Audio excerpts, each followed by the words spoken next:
Hello, and welcome back to the channel. As most of you know, I'm Topher. And for those of you who don't know and just randomly decided to click on my video, welcome to the channel. I'm Topher. Thank you for stopping by. So we're here to do a reaction, and we're diving back into Semantic. We're diving into episode 3. I've binge-watched the first 2 episodes this afternoon, and we're diving into this one. But this is where it's stopping, because like I said at the end of episode 2, I'm supposed to go over to my friend's house for dinner, and I should be leaving like in 10 minutes, but that's not going to happen because I want to watch more. So I already texted her, said, hey, I'll be a little bit late. I'll be maybe like 30 minutes late, but I'll be there. So we're gonna watch one more episode, hopefully, and yeah, just see where things go. Like all my other reactions to this will be available, the full reaction will be available on Patreon. The link is down in the description. Like all my Patreon reactions, it will be free. You just gotta click the link and it'll take you where you need to go.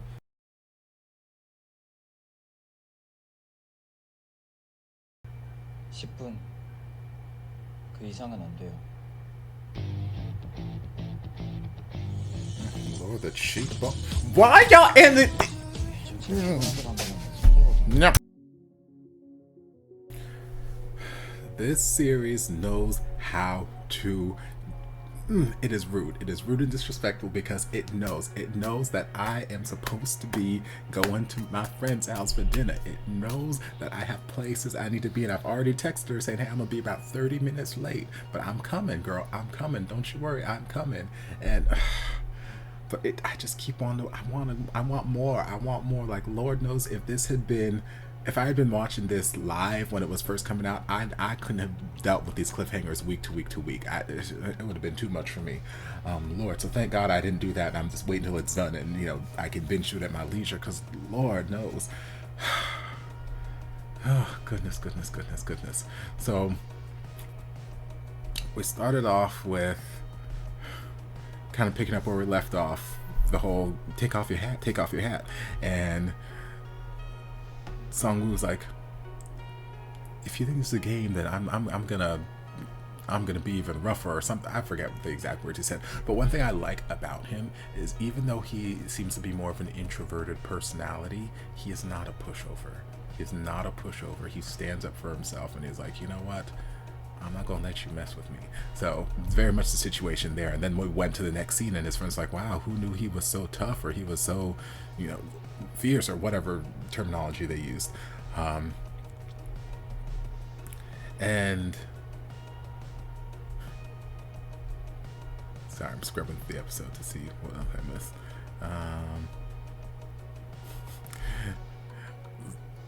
At one point, like about halfway through the episode, Jae-young was talking with his friend, and like she was like, look, dude, what is your end goal? Because you keep talking about him, you spend all your time pulling these pranks on him, stalking him. What exactly is your end goal? What exactly are you trying to get out of this? And he's like, goal? What do you mean? It's just like, okay, so clearly, since you're not doing this for any particular reason, maybe why you're doing this is because you like him. And then after that point, he was just like, interesting thought. I never would have thought of that. But now that you mention it, maybe I do. And it's like, baby, oh, poor baby. Sometimes you just need somebody to guide you and let you know what you're feeling, what's right in front of your face. Because he's been doing all this stuff, putting so much energy and effort into ruining Song-woo's life, when really he just keeps trying to spend time with him, trying to get close to him for whatever reason that he did not know. So, but after that point, you could see him like try to take some sort of vested interest in him. Like he wrote on the bulletin board over his ad, he's like, nope, this has been claimed by Jae-young. And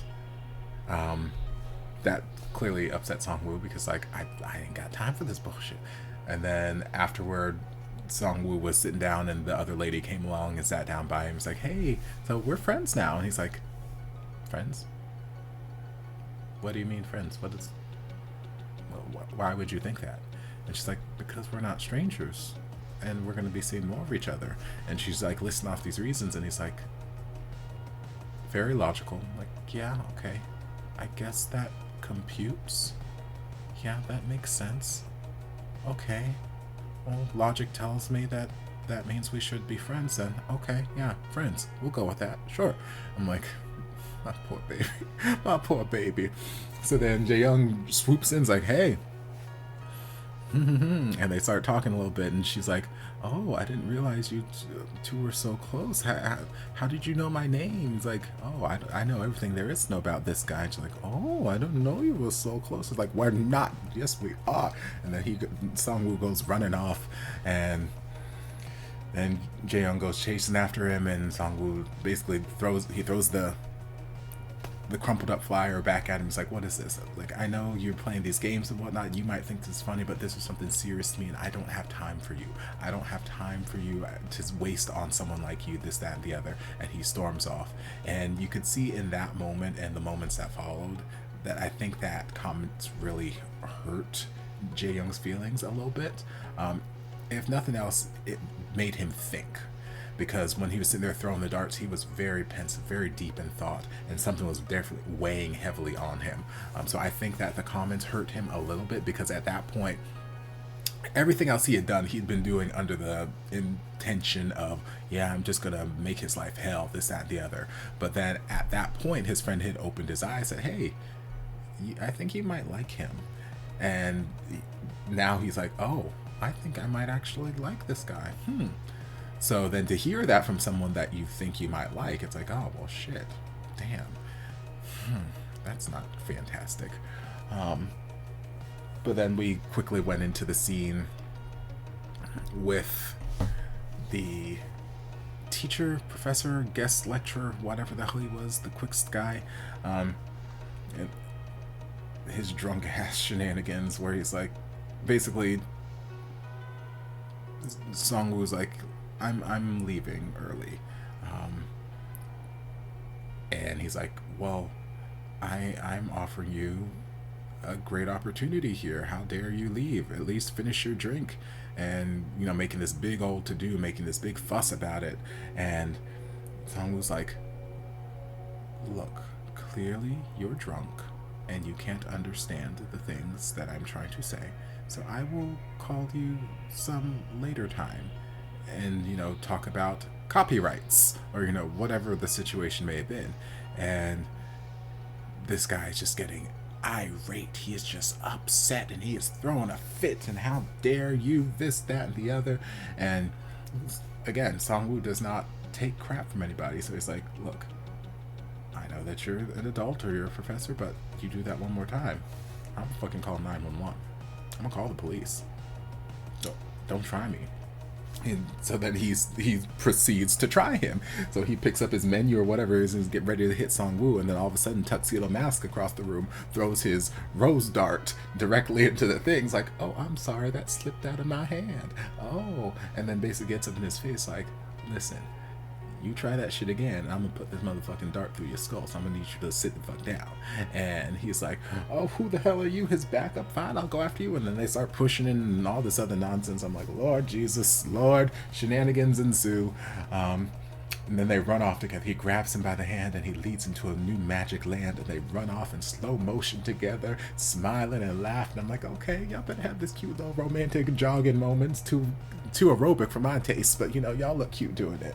And they get back to the apartment. He realizes that he left his stuff with his friends, and he's like, oh shit, and his phone is dead. He's like, can I use your laptop? He's like, well, here's my phone. It's like, oh, you don't know my friends' numbers? I'm like, okay, well, do you know your friends? I mean, that's a big ask, because heaven knows I don't have anyone's phone number committed to memory either, so yeah, never mind.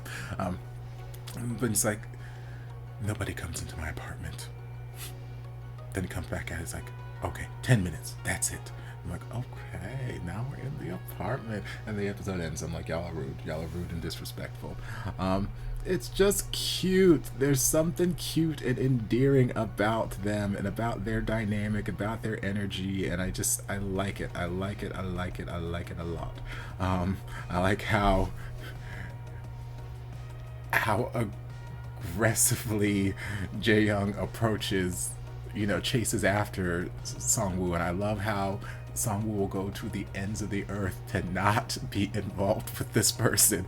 Like, literally, he is getting up at the crack of dawn so he can sit at his favorite seat. He's building walls so he doesn't have to see this man. He is sitting with complete strangers, tables full of complete strangers. Like, Songwoo is a very introverted personality type. He is very, very introverted. And so for him to say, okay, rather than sit by myself and risk this person coming and annoying me, I'm gonna sit with a table full of complete strangers. Y'all would never catch me.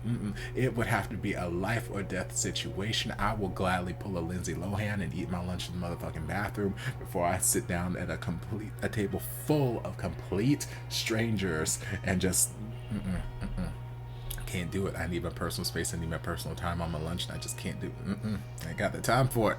So the fact that he's willing to go to those lengths to avoid interactions with Jaeyoung, it speaks a lot. So I like the dynamic, I like where the things are going, and I want to watch more, but I can't. I have to go. I have to go to my friend's house for dinner. Damn it, why do I have friends? It sounds like this. I regret having friends. I wish I were more like Songwoo and didn't have any friends so I could just sit here and watch this all, but you know, I gotta go be social. So I hope you guys enjoyed this reaction. If you did, don't forget to like, comment, subscribe, share, turn on notifications to be notified when all my shenanigans get posted. If you're watching this over on Patreon, be sure to go back over to YouTube and leave a comment and a like, just something, help the algorithm. If you'd like to support the channel in other ways, you're more than welcome to join us over on Patreon. You don't have to, but you're more than welcome to if you want to. And I'll see you guys in my next video. Love you. Mwah. And before you guys go, a shout out to my amazing patrons. I can't begin to express how thankful I am for your support. And if you guys would like to join us over on Patreon, the link is down in the description. Love you guys.